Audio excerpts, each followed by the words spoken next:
ఒక్కసారి కొమ్మూరి గోల్డ్ కి కాల్ చేయండి. తాకట్లో ఉన్న మీ బంగారాన్ని విడిపించి మార్కెట్ ప్రైస్ కి వాళ్ళు కొనుక్కుని మిగతా డబ్బులు మీకు ఇచ్చేస్తారు. నమస్తే, వెల్కమ్ టు అవర్ ఛానల్. ఇప్పటికే భారీగా పెరిగిన కమర్షియల్ గ్యాస్ సిలిండర్స్. సో మనకి రీసెంట్గా కూడా యుద్ధ రంగంలో జరుగుతున్నటువంటి ప్రభావం వల్ల ఎంతమంది ప్రాబ్లం ఫేస్ చేస్తున్నారో అంతే విధంగా ఉన్నటువంటి దేశాలన్నింటిలో కూడా కమర్షియల్ రిలేటబుల్లో గ్యాస్ సిలిండర్స్ యొక్క ప్రభావం అంతే భారీగా ఉన్నట్టు తెలుస్తుంది.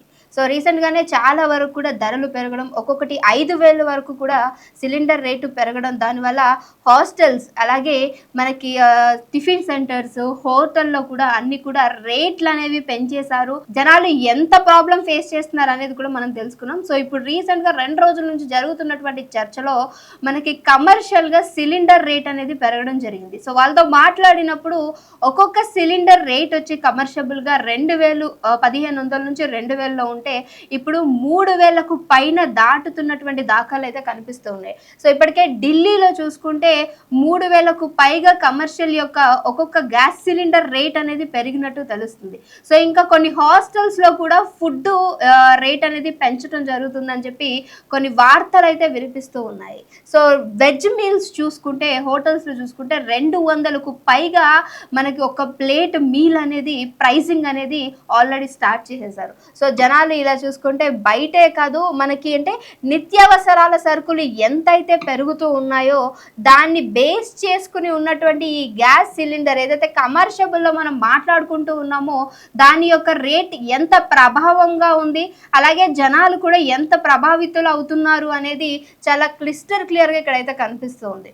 సో యుద్ధం జరుగుతుంది ఏదో దేశంలో అయితే దాని ప్రభావం అన్ని దేశాల మీద, అన్ని రాష్ట్రాలు, ప్రతి ఒక్క అంటే ఇంటి మీద కూడా ఈ ప్రభావం చూపుతుందంటే నిజంగా ఈ గ్యాస్ సిలిండర్ యొక్క ప్రధాన రోల్ ఏంటి అనేది తెలుస్తుంది. ఎందుకంటే మనం ఒక పని చేస్తున్నాము అని అంటే మనకి శక్తి కావాలి అంటారు. ఆ శక్తి కావాలంటే ఫుడ్ చాలా ప్రాముఖ్యం. అలాంటిది అది వండడానికి అవసరమైనటువంటి గ్యాస్ సిలిండర్ రేట్లను పెంచడం అనేది జనాలు నిజంగా చాలా బాధాకరానికి గురి చేస్తున్న పరిస్థితి కనిపిస్తూ ఉంది. సో హోటల్లో ఉన్న వాళ్ళందరూ కూడా నిజంగా ప్రతిరోజు అమ్మేటువంటి ఈ ఫుడ్ ఏదైతే ఉంటుందో సర్వ్ చేసే ఫుడ్ మనం ఇంత రేటు పెట్టాలి అంటే మనసు రావట్లేదు. ఎందుకనంటే చాలా మంది హాస్టల్స్ లో తినలేక, లేదు అనంటే వాళ్ళ ఓన్ హౌస్ని వదిలేసి మన పని కోసం వస్తూ ఉంటారు. వాళ్ళు ప్రతిరోజు మధ్యాహ్నం బయట భోజనం చేస్తూ ఉంటారు. వాళ్ళకి 60 నుంచి 70 రూపాయలు మీల్స్ అనేది కంప్లీట్ అయిపోతుంది. అలాంటిది ఒక్క ప్లేట్ వచ్చి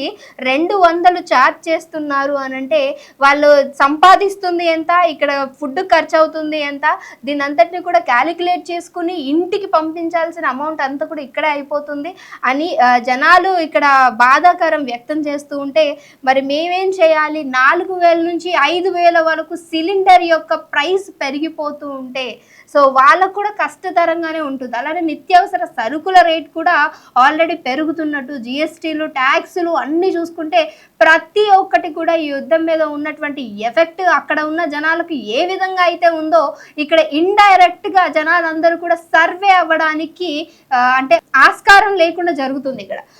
సో చూసారు కదా, చాలా వరకు కమర్షియల్ రిలేటబుల్ ఈ గ్యాస్ సిలిండర్ యొక్క ప్రైస్ ఎంత ప్రభావితం చూపుతుంది, జనాలు ఎంత బాధాకరానికి లోన్ అవుతున్నటువంటి పరిస్థితులు కనిపిస్తున్నాయి అనేది. సో ఈరోజు మనం ఇప్పుడు లైవ్లో చూద్దాము. సో హోటల్లో ఉన్నటువంటి ఒక యజమానితో మాట్లాడదాము. అక్కడ వాళ్ళు ఒక్కొక్క సిలిండర్కి ఎంత తీసుకుంటున్నారు, అలానే ప్రతిరోజు వాళ్ళకి హోటల్కి సంబంధించి ఎన్ని గ్యాస్ సిలిండర్స్ అవుతున్నాయి, వాళ్ళు అంటే బ్లాక్లో కొంటున్నారా లేదంటే బల్క్లో కొంటుంటే వాళ్ళకి ఎంత ప్రైసింగ్ అవుతుంది అనే పూర్తి డీటెయిల్స్ నేను తెలుసుకునే ప్రయత్నం చేద్దాం. మీ పేరండి? శృతి అండి. శృతి గారు, సో రీసెంట్ గా జరుగుతున్నటువంటి ఏదైతే యుద్ధం ఉందో దాని పరంగా చాలా ట్యాక్స్లు అనేవి పెరగడం జరిగింది. ఇప్పుడు రీసెంట్ గా జరిగినటువంటి సిలిండర్స్ ఏవైతే ఉందో అది ఒక పెద్ద హాట్ టాపిక్ గా మారిపోయిందని చెప్పొచ్చు. మీ వరకు, మీ హోటల్ వరకు గతంలో ఎలా ఉండేది, ఇప్పుడు ఈ కొన్ని రోజులుగా ఏ విధంగా ఉంది, అసలు ఏ విధంగా జరుగుతుందంటారు? అంటే మేము స్టార్టింగ్ నుంచి ఒక డైలీ ఒక 4 to 5 సిలిండర్స్ అయ్యేవి మాకు. అప్పుడు ఎవ్రీ డేకి ఎప్పుడు కావాలంటే అప్పుడు వచ్చి దింపేవాళ్ళు. అప్పుడు పర్ సిలిండర్ వచ్చి 1,600 సంథింగ్ ఉండే స్టార్టింగ్. ఇప్పుడు ఈవెన్ ఇప్పుడు కూడా అలాగే ఉంది. బట్ ఈ యుద్ధం వల్ల ఏమైందంటే ఒక 1,600 ఉండే సిలిండర్ 2,500, 3,500 అవుతుంది. అయితే బల్క్ గా తీసుకోవడానికి ఇప్పుడు బయట నుంచి రావట్లేదు. ఒకవేళ మేబీ ఒక బయట నుంచి మేము ఏమన్నా తీసుకోవాలంటే ఏమంటారు బ్లాక్ లో తీసుకోవాలంటే వాళ్ళేమో 5,000 చెప్తున్నారు. ఓకే, ఇన్ కేస్ అంటే ఎమర్జెన్సీగా కావాలని అంటే వాళ్ళు రేట్ పెంచుస్తున్నారు. ఎమర్జెన్సీ కావాలంటే రేట్ పెంచుకుంటున్నారు. 5,000 అంటే బడ్జెట్ చెప్తున్నారు. అంటే ఇప్పుడు హోటల్ మేము క్లోజ్ చేసుకోలేం, అలాగని వచ్చిన కస్టమర్ ను వెనక్కి పంపించలేం. సో ఇప్పుడు దానివల్ల చాలా ఇబ్బంది అవుతుంది మాకు రెస్టారెంట్ కి. ఓకే, సో అంటే కస్టమర్స్ చూసుకున్నా చాలా మంది కూడా దీని వల్ల ప్రైజెస్ పెంచేస్తున్నారు. ఎందుకంటే ఇక్కడ దీని వల్ల ఏమైనా ఇష్యూ జరుగుతుంది. ఇప్పుడు మేము ఫుడ్ పెంచలేం కదండి. అవును, ఇప్పుడు మేమైతే ఫుడ్ పెంచుకోలేం. మా కస్టమర్ కి ఏదైతే అమౌంట్ పెడతామో సేమ్ అమౌంటే ఉంటుంది. కానీ మాకు సిలిండర్ పెరిగాయి అనేసి కస్టమర్ కి రేట్ పెంచలేం. వచ్చే వాళ్ళు కూడా రారు యాక్చువల్ గా. సో దీని వల్ల చాలా చాలా అంటే చాలా లాస్ అవుతుంది మాకు.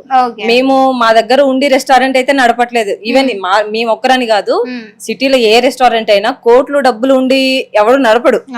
సో ఎవరైనా సంపాదించుకోవడానికి చేస్తారు. ఉన్న బడ్జెట్ ని వచ్చిన అమౌంట్ నే రొటేట్ చేసుకుంటా ఉంటారు. మళ్ళీ ఇలా సిలిండర్లు 5K బల్క్ గా తీసుకోవడానికి కూడా ఎట్లా మూవ్ అవుతారు ఓనర్స్ పాపం. చాలా అంటే చాలా డిమాండ్ అయ్యింది ఫస్ట్. ఒకవేళ బయట తీసుకోవడానికి అంటే ఒక పర్సన్ నుంచి 3K వచ్చిందన్న ఒక సిలిండర్, వాడు వాళ్ళ ఆదాయం కోసం ఇంకో కొంచెం పెంచుకొని 5K ఇస్తున్నాడు. అలాగే ఇప్పుడు రోజుకి ఎన్ని సిలిండర్లు పర్ డేకి ఒక 4 సిలిండర్లు అనుకోండి, ఎంత బడ్జెట్ 20K. ఏమొచ్చింది మాకు ఆదాయం అందులో? మా చేతి గుండా పడ్డాం తప్ప దాంట్లో 1 రూపీ ఇన్కమ్ అనేది ఉండదు. ఎన్ని రోజుల నుంచి ఇబ్బంది జరుగుతుంది మీకు? మాకు ఒక 10 days కి అవుతుంది. 10 days అంటే మరీ ఎక్కువ లేదు. ఇప్పుడు ఈ రీసెంట్ ఒక 2-3 days నుంచి 2-3 days గా మేము ఆల్రెడీ మాకు వేసి వెళ్ళారు ఒక అబ్బాయి. అప్పుడేమో 1,600, నెక్స్ట్ 2 days తర్వాత అడిగితేనేమో 3,500. మరి వేరే వాళ్ళు అప్పుడు వాళ్ళ దగ్గర కూడా లేవనుకోండి, బయట ఏదైనా బ్లాక్ లో తీసుకోవాలంటే 5K వాళ్ళ ఆదాయం కోసం. ఈ మాకు సిలిండర్ల కొరత, వాళ్ళకి ఆదాయం బెనిఫిట్ అంతే, అలా చేస్తున్నారు. ఇక్కడ సిలిండర్ రేటు పెరుగుతుంది, అలానే ఏదైతే మీరు అమ్మే ఫుడ్ ప్లేట్ రేట్ ఉంటుందో తగ్గించలేరు. ఎవ్వరు తగ్గించరండి, ఏ రెస్టారెంట్ లోనూ తగ్గించరు. తగ్గిస్తే కస్టమర్ రారు. ఇప్పుడు వాళ్ళకు కావాల్సింది మేము టేస్ట్ ఇవ్వాలి, వాళ్ళకి కావాల్సిన బడ్జెట్ లో మేము పోవాలి.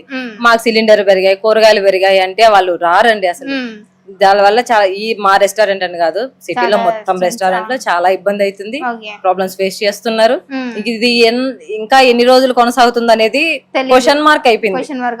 ఇప్పుడు రెస్టారెంట్ క్లోజ్ చేయాలా, రన్ చేయాలా అనేది అర్థమైతలేదు యాక్చువల్ గా మాకు. మీ తరపు నుంచి ఏం చెప్పాలనుకుంటున్నారు ప్రభుత్వానికి? నా తరపున ఒకటే చెప్పగలనండి నేను, మా రెస్టారెంట్లకైనా ఇంట్లో హౌస్లకు కావాల్సి వస్తుంది కదా, అలాంటి వాళ్ళకైనా ఎవరికైనా మరీ టూ మచ్ కాస్ట్ పెట్టుకోకుండా రీజనబుల్ ప్రైజెస్ లో ఇస్తే మేము కస్టమర్ ఫుడ్ ఇవ్వగలుగుతాం. ఇంట్లో తీసుకునే వాళ్ళు తీసుకోగలుగుతారు. సాదా సీదా మనుషులు ఉంటారండి, కూలీ పనులు చేసుకునే వాళ్ళు. ఒక 3K 4K అంటే ఎవరు తీసుకుంటాడు? కమర్షియల్ అయితే 5K, మామూలు 14 kgs 18 kgs ఉన్నవైతే 2,800 చెప్తున్నారు. అది కూడా బ్లాక్ లోనే. బుక్ చేసుకోవడానికి లేదు, చూపించట్లేదు, బుక్ చేసుకోవడానికి చూపించట్లేదు. 2,800 పెట్టి ఎవరు తీసుకుంటాడు? 2,800 పెడితే ఫ్యామిలీ మొత్తం ఆర్డర్ పెట్టుకుని తినచ్చు. అది ఇలాగైతుంది అసలు. యాక్చువల్లీ ఏం చేయాలనేది అర్థం కాలేదు. గవర్నమెంట్ కి విన్నపించుకోవాల్సింది ఏమైనా ఉందంటే మాది సిలిండర్లు కాస్త అమౌంట్ తగ్గించి ప్రొవైడ్ చేయగలిగితే చాలా మంచిది. తెలంగాణ గవర్నమెంట్ కోరుకుంటున్నాం. ఓకేనండి. సో చూసారు కదా, మరి సిలిండర్స్ రెస్టారెంట్ లో ఫుడ్ రేట్ అయితే తగ్గించలేరు. బట్ అలా అని చెప్పేసి ఒక్క సిలిండర్ కి 5,000 4,000 ఈ ప్రైస్ లో వెళ్ళిపోతూ ఉంటే మాకు కూడా కష్టం అవుతుంది అని చెప్పేసి గవర్నమెంట్ తరఫున సో ఈ రెస్టారెంట్ నుంచి అయితే శృతి గారు అడుగుతున్నారు. సో చూడాలి మరి ఇది ఇంకా యుద్ధం ఎంత వరకు కొనసాగుతుంది, ఇంకా రేట్స్ పెట్రోల్ రేట్లు కూడా పెరిగిపోయినాయి. సో ఇంక ఎంత వరకు వెళ్తుంది అనేది నిజంగా జనాలు ఆందోళన పడుతున్నటువంటి ఒక పరిస్థితి అయితే ఇక్కడ కనిపిస్తుంది. సో చూస్తూనే ఉండండి మనం టీవీ.